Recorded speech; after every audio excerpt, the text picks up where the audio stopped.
அனைவருக்கும் வணக்கம். EPIயின் தமிழ் நண்பன் சேனலுக்கு உங்களை அன்புடன் வரவேற்கிறோம்.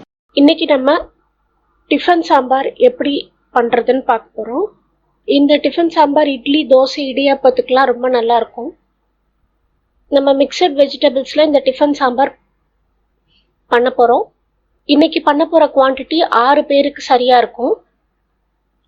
இந்த டிஃபன் சாம்பார் நம்ம குக்கர்ல பண்றதுனால நம்ம சீக்கிரமா பண்ணிடலாம். இந்த சாம்பார் பண்றதுக்கு 1/2 கப்பு துவரம்பருப்பு எடுத்துக்கணும். கேரட்டு, வெங்காயம், தக்காளி.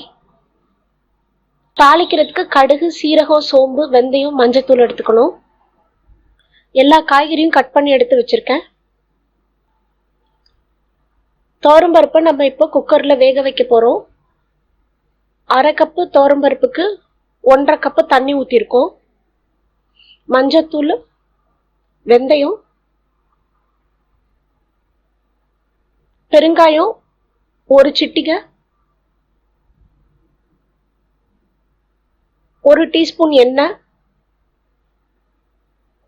இப்ப நம்ம 4 விசில் வைக்கணும். பருப்பு நல்லா குழைவா வேகணும்.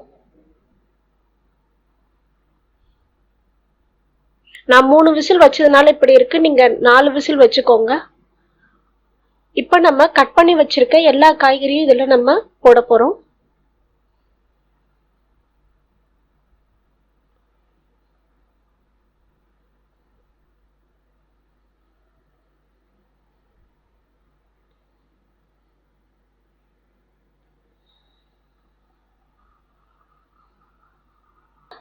ஒரு டேபிள் ஸ்பூன் மிளகாய் தூள், ருசிக்கு ஏத்த மாதிரி உப்பு நம்ம போடுறோம்.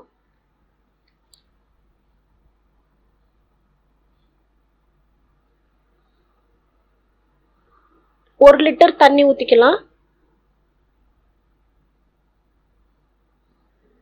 இப்போ இதை 2 விசில் நம்ம வைக்க போறோம்.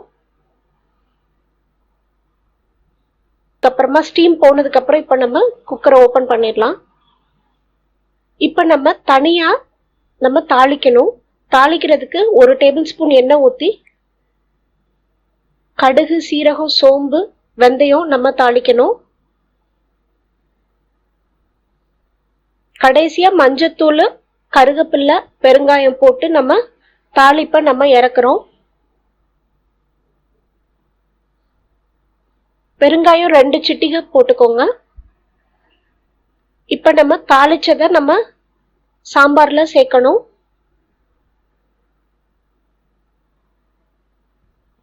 இப்ப நம்மளோட டிஃபன் சாம்பார் ரெடி ஆயிடுச்சு. இட்லி, தோசை, இடியாப்பம், வடை எல்லாத்துக்கும் ரொம்ப ருசியா இருக்கும். இந்த வீடியோ உங்களுக்கு பிடிச்சிருந்தா லைக் பண்ணுங்க, ஷேர் பண்ணுங்க, சப்ஸ்கிரைப் பண்ணுங்க. தொடர்ந்து இணைந்திருங்கள் இணையத்தின் தமிழ் நண்பனோடு. நன்றி, வணக்கம்.